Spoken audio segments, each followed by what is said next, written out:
With the elections happening and other global political unrest and oppression, what should the common Muslim's role be? With the elections happening, meaning I presume in the United States, and so many other things, the first thing to keep in mind, right, that the believer looks with two eyes: the eye of faith and the eye of submission. Right? The eyes of Iman and the eye of Iman and the eye of Islam. Right? The look of faith is one sees that it is all from Allah subhanahu wa ta'ala. Right? Things are exactly as Allah subhanahu wa ta'ala has willed them to be. And they are the way they are because of a great wisdom. Right? There's a wisdom in it. And there's a test and trial in it. So one is not shaken by what is happening. Right? If a dislikable person gets elected, it doesn't mean that things are going contrary to the divine plan. Right? Right? It is all from Allah subhanahu wa ta'ala. قُلْ كُلٌّ مِّنْ عِنْدِ اللَّهِ. Say it is all from Allah subhanahu wa ta'ala. So the believer has this serenity of certitude within. Right? Bardul yaqeen, the coolness of certitude. But with that, the believer also looks with the eye of responsibility, which is to ask oneself the question that given the way things are, what does Allah seek from me? What is my own personal responsibility?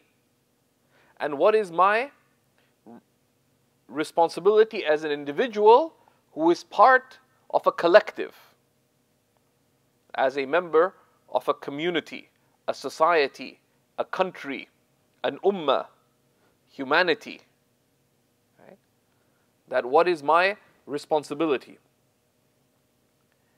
So that's how one views, and one should ask oneself that question, that what is my responsibility with respect to that good? Right? And in that, we need to have concern, right? That, okay, what is my share of that public concern? So part of that, most of the contemporary ulama say that voting in an election would be a praiseworthy act, at the very least, unless you're obligated to, as is the case in some countries. Why? Because who the leaders are affects the public interest. It affects the common good. And anything that affects the common good, the believer is concerned about. Okay? None of you believes until they wish for others of the good that they wish for themselves. Okay? And that's from the first principles of our religion. So one has concern for the collective good. Voting is just one expression of that. Right? So how does one choose whom to vote for? One looks at which candidate appears to be more likely, given their policies, given their previous track record, given their party and promises. Which candidate appears to be most likely to be of greatest benefit and or least harm? The basis of the Sharia returns to two principles, which is dar'ul mafasid wa jalbul masalih, prevention of harm and preservation of good. Right? So that's a basic way that one looks, right?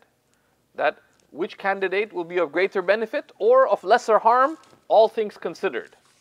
So the believer should be careful, because if you follow the news, and sadly, many of us are following the news more than we may have otherwise wished to, but much of what's being talked about is not relevant to the public good.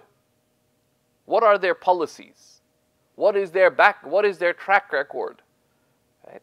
That's the focus. There's other things that are considerations with respect to truthfulness and trustworthiness, which are important factors in a candidate.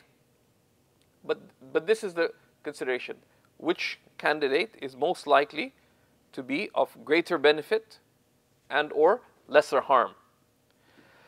What is the public benefit? The ulama tell us that divine guidance has come to preserve 5 matters. So one looks at these 5 criteria. One is preservation of religion. Preservation of religion. Second is preservation of life. The third is preservation of intellect. The fourth is preservation of wealth. The fifth is preservation of honor. And broadly, the areas of good return to these. Preservation of religion. If you're in a non-Muslim society, who would best secure religious rights and freedoms, for example? That's an important criteria for Muslims as a minority. Right? And also because of our concern for the good of people, that they have the right of worship, the right of exercising their religious duties. And in some places, this is threatened by some of the types of voices that are out there. So that's one consideration. The second is the preservation of life. And now, where does that come in? It comes in, particularly in a place like the United States, with foreign policy, for example. The US is presently bombing how many countries in the world? Like 7, 8, I don't know. At least it's publicly, actively engaged in so many different places. Lives are lost. The preservation of human well-being in terms of other factors that, and it's a matter of human judgment too. How gun control laws, etc., affect preservation of life. Wrongful imprisonment and so on. The third is preservation of intellect, and that scholars such as Imam Tahir ibn Ashur and others include from preservation of intellect, because the human being's dignity is on the basis of al-aql. Okay? And the aql, of the intellect, there's an aspect of that related to education. Okay? And education is fundamental to economic, social, and political empowerment. So one looks at which candidate is more principled, who will have more principled policies, who will promote education, etc. So that's another criteria. And then you have preservation of honor, who will be promoting values of family and supporting families in through their policies with respect to children and benefits and paternal leave, and the various things related to preservation of honor and family. So one considers these various factors, right? But the believer looks with this both in terms of benefit and in terms of harm. And one should be very wary of emotional calls. You have to vote for so-and-so because of, rather be thinking and considerate. Or sometimes one may have 2 poor choices. The ulama tell us, even then, it is praiseworthy to vote, because when it's not possible to facilitate benefit, then one reduces harm, and that too is from the good. So that is, but that is one part of our public concern, of our social concern, voting.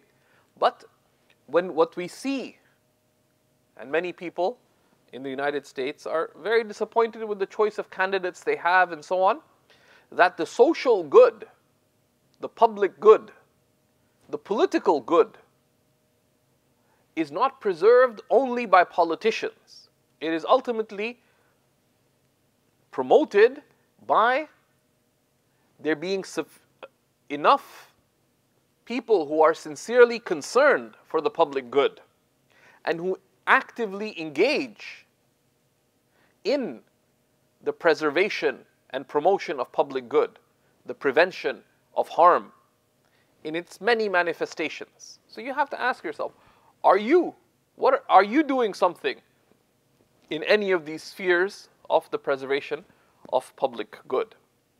Right? So you have to ask yourself that question as well. Right? And even leading up to the elections, if you ask yourself that in the last 2 months, people have been spending hours a week on the elections, you could have done a significant amount of good socially instead of doing that. Spend a little time, check the candidates' platforms, read up on them, make an intelligent decision, and move on. Don't join the spectacle, but rather busy yourself with benefit.